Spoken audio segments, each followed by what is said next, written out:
Welcome to the Dietitian Against Diets podcast. This is Rashonda here, your host. We're continuing on with our Playbook Series is with a 10-minute clip that I do every week, and it's pulling content from my book called Play to Win the Food Fight. The reason why I do it because I know that there are things that are happening in life that cause us to go off our nutrition. So my book is built on tools, not rules, on how to incorporate a healthy living into your life and change your mindset. So this particular playbook series is my way of bringing snippets of not just from the book, but just content on how we can start making our changes in our life that works for us the best. Before I get too deep into my particular message today, I want to talk about one of my partners that's responsible for this podcast, Midwest Dairy. One of their mottos is love what is real. So why does it say love what is real? Well, love what is real is that if you go from their environment to the animals to you, they are true as to what all their practices represent. They make sure when it comes to their environment that they're having high level sustainability practices such as recycling their water, bringing back in the feed. The feed that their animals are eating is actually what comes from the manure from the animals that they're able to grow the feed from. And they also make sure that animals are living in top-notch, comfortable environments.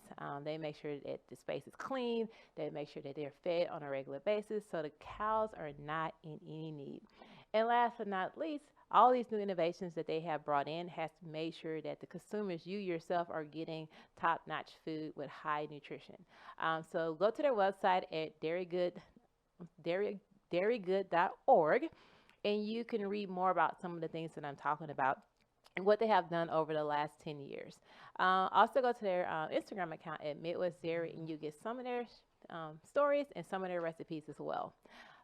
So getting into this particular series, this content is what have you been taught when it comes to dieting? Now, I can say one thing when it comes to dieting, that's been something that has been instilled in us since over the last almost 30 years, if not so before that. Have been bombarded with you should eat this, not eat that, this works, that works. And so we're just spinning our heads as to what really works for us. And then along with that, when we think about diets, what do we think? We think limitations. I got to do all or none. How many times have you said, I'm all or none? I'm 100% or I'm a 0%. That means there's extremes. Then there's like a race rat. There's a time limit in which you should lose weight, which determines your success. That's not the way that healthy living works. Healthy living is actually the opposite of that. When it comes to limitations, I tell people all the time, when you start eating healthy, the first thing you think of is this is what I have to do. This is not going to be fun, and I'm going to be limited. It's actually the opposite. When you actually start to learn and understand the variety of healthy foods out there and the variety of flavors and ways to make things, I say it's like a field of different colors and diversity because it's so many things you can do when it comes to healthy eating. It's just you haven't been nudged or been educated or exposed to know how to do that. So it's actually the opposite. And then when it comes to the all or none concept, it is not all or none. It's not black and white. It's not good or bad. It's not perfect or not perfect. It's not success or failure. It is not that. There is a nice gray spectrum between the two. And when it comes to healthy eating, you have to incorporate who you are into it and learn where you fit in that space. It's more so about learning to create a new pattern and bringing it in versus feeling like you have to completely flip over into a new lifestyle that you're not even sure that you can really do. And we'll actually talk a little bit more about that in a few minutes. And the other part, there's not a stopwatch. There's not a time in which you should lose a certain amount of weight. You cannot tell yourself that I'm going to lose 20 pounds in 3 months. You have no idea what that takes, if it's healthy, and if that's something you can really do. And why put the pressure on yourself if you don't really need to? Again, we've been taught these ways when it comes to diet, so we automatically think that way when that is not the way that we should start approaching how we eat. So instead, let's take a different approach. I call this the transition approach. Now, why is it a transition approach? Because it takes time, it takes growth, and it takes mistakes. Like We are human. We're not here to be perfect. We're here to learn, to grow, to change, to learn, to grow, to change. So why can't we incorporate that into the way that we eat? Um, and when you're bringing in the transition approach, you are taking away this thing of called pressure, to where you don't feel like you have to do this the way that this particular diet says do it, or this particular influencer say you should do it, or this particular celebrity say, or this particular doctor say you should do it. Everyone's life dynamic is totally different. So you can't just put yourself in a box and just insert it into someone else's plan when your life can be totally different from theirs. And another thing, the reason why transition approach is important because you want to create a natural change. I tell people, you're not going to wake up the next day and decide, I just want to eat healthy for the rest of my life. It sounds like it is cool and it's exciting. Well, I wouldn't say exciting, but it sounds like something that you feel like you're supposed to do. No, you want to naturally get into this change. You want change to happen naturally, because when it happens naturally, you're able to easily implement some of these changes and not feel that pressure. And it feels like you want it to feel like second nature to your life. So taking a transition approach is what you want to do when it comes to changing your lifestyle, not getting yourself wrapped up into whatever this diet system has told you should do. Let me give you an example, because to me it's good to give you application versus just telling you something. So let's say, for example, breakfast. Breakfast is, we always say it's the best meal of the day, and there's reasons why. That's for another podcast show. But let me use a breakfast meal as a way that you can transition change. So let's say for breakfast, you like your country breakfast. You like your biscuits with your bacon and your eggs and your hash browns, right? And you have a glass of orange juice. So yes, let's say that's your typical breakfast. When you think about that, your mouth waters.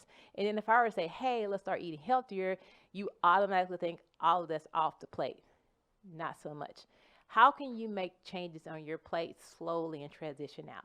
So let's say, for example, you keep your biscuit, you keep your bacon, you keep your eggs, and instead of having a hash brown, how about you switch it over for fruit?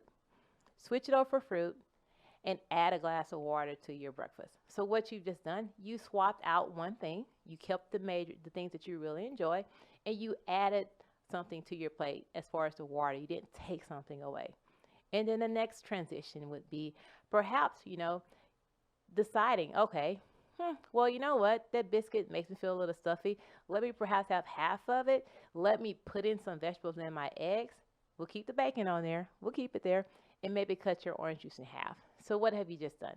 You just shaved off a little bit of the biscuit. You still kept some of it. You brought in some vegetables into your eggs. And you shaved off a little bit of the orange juice. You're still keeping the elements of what you really like. So what is now happening is that you're getting used to some of these small changes on your plate, and now you're starting to feel better. So you start to feel better now. It's like, I actually feel lighter. I feel more energy. And then you'll want to start changing more. So what may you do? What is the next thing you may do? You may decide. Now this is different because you're not forced. You may decide, I don't need that biscuit. I'll leave the biscuits alone. I'll keep incorporating vegetables into my eggs, half my fruit, and I still got my bacon. Instead of 2 strips, all I need is 1. I'm good. I still have the bacon taste. And you may decide, that orange is pretty sweet. Let me just have water with it. So now what have you just done over a period of transition? Now your plate looks like some scrambled eggs with vegetables in there. So you've added something to your plate instead of taking it away. You've just shaved off some of the other food groups as far as taking away the biscuit because you decided it was too much. You kept your 1 piece of bacon on there. You then may decide you don't need to. And now you got fruit with it. And you have a nice glass of water. I guarantee you, over time, you will feel good and dandy with that type of plate, physically and emotionally. And if you looked at it, you've slowly transitioned and changed your foods without feeling like you have to shovel off everything off the plate that you love so much and bring on this foreign stuff that you had to feel like you're forced to learn to like.